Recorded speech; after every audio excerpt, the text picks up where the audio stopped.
नमस्कार मेरे प्यारे मीठे मीठे बच्चों, कैसे हो? स्वस्थ हो ना, खुश हो ना?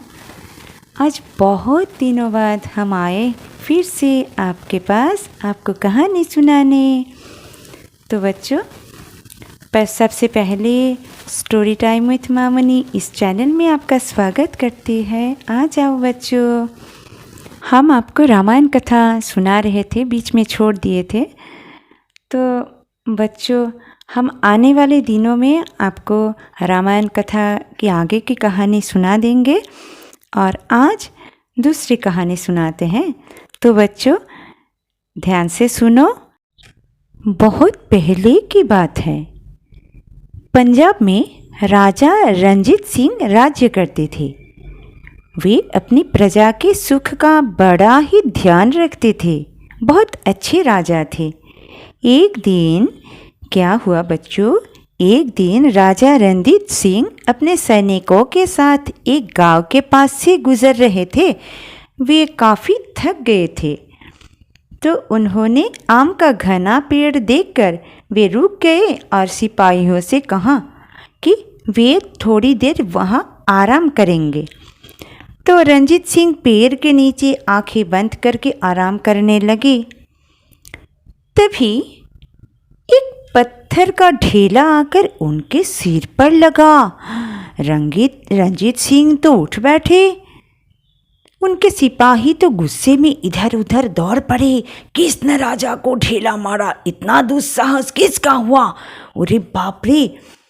तब सिपाही इधर उधर ढूंढते ढूंढते एक छोटे से लड़के को पकड़ कर ले आए राजा के पास।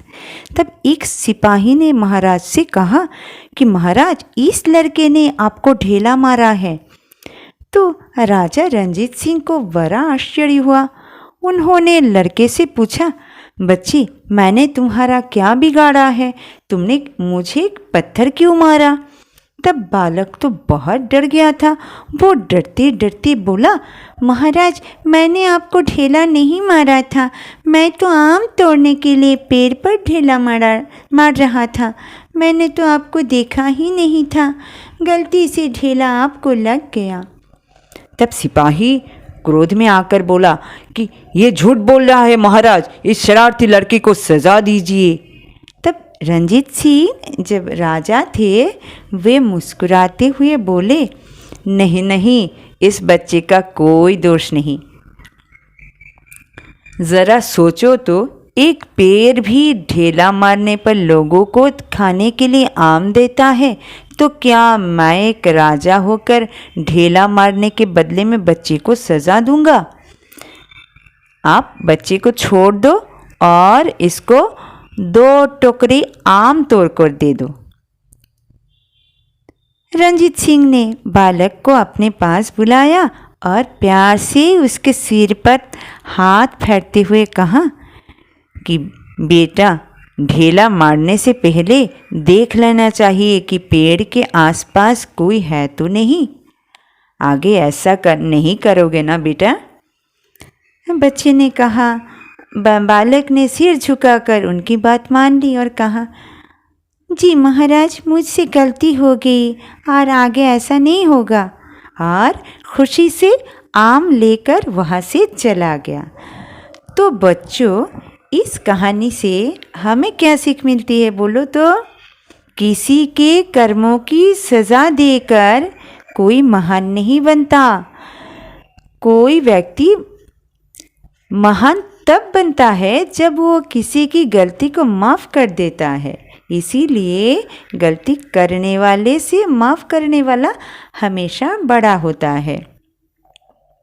राजा रणजीत सिंह बहुत अच्छे थे, इसलिए उन्होंने बच्चे की गलती माफ़ कर दी और बच्चे ने सच्ची बात बता दी, इसलिए राजा बहुत खुश हो गए और सच्ची बात बताने का उसे पुरस्कार मिल गया। राजा ने उसे 2 टोकरी आम भी दे दिया। तो आप क्या करोगे? सच्ची बात बताओगे और कोई बदमाशी नहीं करोगे। ठीक है बच्चों? तो और एक कहानी सुनो। दान सिंह नाम का एक आदमी था। वो एक दूध वाला था, पर वो बहुत बेईमान था। वो गांव के वालों से कम दामों पर दूध खरीद लेता और उसमें पानी मिला देता, और पानी मिला हुआ दूध वो आसपास के गांवों में ऊंचे दामों पर बेचाता था। इतना बेईमान था, इतना बदमाश था। कुछ ही दिनों में वो दूध वाला, गरीब दूध वाला माला माल हो गया, क्योंकि वो तो धोखे से पैसा कमाता था। उसने सोचा क्यों ना शहर में दुकान खुली जाए। तो दान सिंह ने एक थैले में सारे सिक्के डाले और चल पड़ा शहर की ओर। शहर दान सिंह के गांव से दूर था। वो पैदल चलती चलती थक गया था। उसे प्यास लग रही थी। शहर जाने के रास्ते में एक नदी भी पड़ती थी। तो दान सिंह नदी के किनारे एक पेड़ के नीचे रुका। उसने सिक्कों से भरा थैला पेड़ के नीचे रख दिया और पानी पीने नदी के अंदर घुसा। दान सिंह ने जिस पेड़ के नीचे थैला रखा था, उस पेड़ पर एक बंदर था। उस बंदर ने वो थैला देख लिया था और बंदर थैला उठाकर पेड़ पर जा बैठा। उसने थैला फाड़ डाला। बंदर ने सोचा था कि थैले में कुछ खाने पीने का सामान होगा, लेकिन थैले में खाने पीने का कुछ सामान तो नहीं था। इसलिए बंदर को गुस्सा आ गया और वो गुस्से में आकर वो सिक्के निकाल निकाल कर नदी में फेंकने लगा। जब थैले में कुछ ही सिक्के बचे रह गए ना, तब बंदर ने फटा थैला नीचे फेंक दिया। और इधर दान सिंह पानी पीकर जब पीछे मुड़ा तो बंदर की हरकत देखकर वो तो परेशान हो गया। बेचारा क्या करता, वो सिर पीट कर रह गया। उसके आंखों के सामने बंदर ने उसका सारा पैसा नष्ट कर दिया। तो फटा थैला लेकर दान सिंह गांव लौटा। उसने गांव वालों को सारी घटना के बारे में बतलाया और गांव वालों ने मन ही मन सोच लिया, चलो अच्छा हुआ, धोखेबाज दान सिंह का धोखे से कमाया हुआ पैसा वो चला ही गया। पानी का पैसा पानी में ही बह गया। अच्छा ही हुआ। तो देखो बच्चों, धोखे से कमाया हुआ पैसा कभी नहीं रहता। किसी को धोखा दिया तो धोखा ही मिलेगा। धोखेबाज को धोखा ही मिलता है। इसीलिए हमें कभी किसी को धोखा नहीं देना चाहिए, ईमानदारी से चलना चाहिए। और एक कहानी सुनो। किसी फार्म हाउस में बहुत से जानवरों के साथ एक मुर्गा भी रहता था। एक दिन उसे कहीं से खिलौना गाड़ी मिल गई और वो मुर्गा दुनिया की सैर करना चाहता था। अतः खिलौना गाड़ी देखकर वो खुशी के मारे उछलने लगा और उसने ऐलान कर दिया कि वे इस गाड़ी पर सवार होकर दुनिया की सैर करने जाएगा। उसने सोचा तो सभी लोग उसका सम्मान करेंगे और उसको प्रणाम करेंगे। दुनिया की सैर करने के जोश में मुर्गा ये भूल गया कि गाड़ी खींचने के लिए किसी की ज़रूरत पड़ेगी। जिस दिन उसने सैर पर जाने की योजना बनाई, उस दिन कोई भी उसकी गाड़ी को खींचने के लिए तैयार नहीं था। मुर्गा दुखी हो गया। तभी उधर से जा रही 2 बिल्लियों ने मुर्गे की बात सुन ली।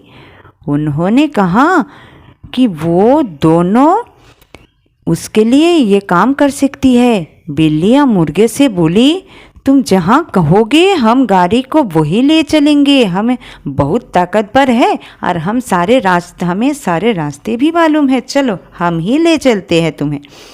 ये सुनकर तो मुर्गे को बहुत अच्छा लगा।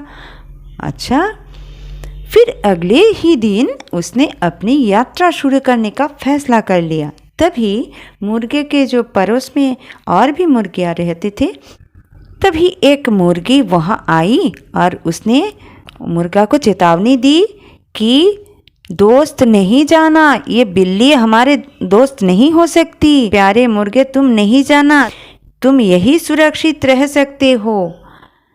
लेकिन मुर्गा ने ये मुर्गी की सलाह अनसुनी कर दी और अपनी यात्रा पर निकल पड़ा। जब वे घने जंगल में पहुँचे ना, तब वो गाड़ी एक झटके से रुक गई। मुर्गी ने पूछा बिल्लियों को, गाड़ी को क्यों रोका गया है, लेकिन उसे कोई जवाब नहीं मिला। तब मुर्गे को सब समझ में आ गया। मुर्गा समझ गया कि बिल्लियों की नीयत में खोट है, इसीलिए उन्होंने गाड़ी रोक दी है। अब वो अपने दोस्तों से बहुत दूर गाड़ी में अकेला बैठा था जंगल में। वो डर के मारे कांप उठा। मुर्गा समझ गया कि अब वो वहाँ से जिंदा वापस नहीं जा सकता। उसने अपने सभी दोस्तों और परिवार को याद किया तथा मन ही मन उनसे विदाई भी ले ली। तभी मुर्गे को अपनी दोस्त मुर्गी की चेतावनी याद आई। उसने उसे बताया था कि बिल्लियाँ कभी उसका मददगार नहीं हो सकती, वे निश्चित ही उसका काम तमाम कर देगी। लेकिन उस समय उसने किसी की बात नहीं सुनी। मुर्गे ने वहाँ से बचकर निकलना चाहा, लेकिन बिल्लियों के बल के आगे उसकी एक न चली। उन्होंने उस गाड़ी से नीचे गिराकर अपने पंजों में दबोच लिया और देखते ही देखते उसके पंख नोच डाले। फिर दोनों बिल्लियों ने मुर्गे की दावत उड़ाई और बड़े मज़े से अपने घर चली गई। तो बच्चों देखो, इस कहानी से हमें क्या सीख मिलती है? किसी दूसरे पर विश्वास करने से पहले हमें अपनों की बात मानना ज़रूरी है। वे हमारे भलाई के बारे में सोचते हैं। मुर्गा ने यदि दोस्त मुर्गी की बात मान ली होती तो उसे ये दिन देखना नहीं पड़ता। तो आप लोग क्या करोगे? अपने बड़ों की बात ज़रूर मानोगे, है ना? तो बच्चों, आज के लिए बस इतना ही। अगले दिन फिर आएंगे और किसी स्टोरी लेकर। ठीक है, चलते हैं। नमस्कार। आप लोग स्वस्थ रहना, खुश रहना।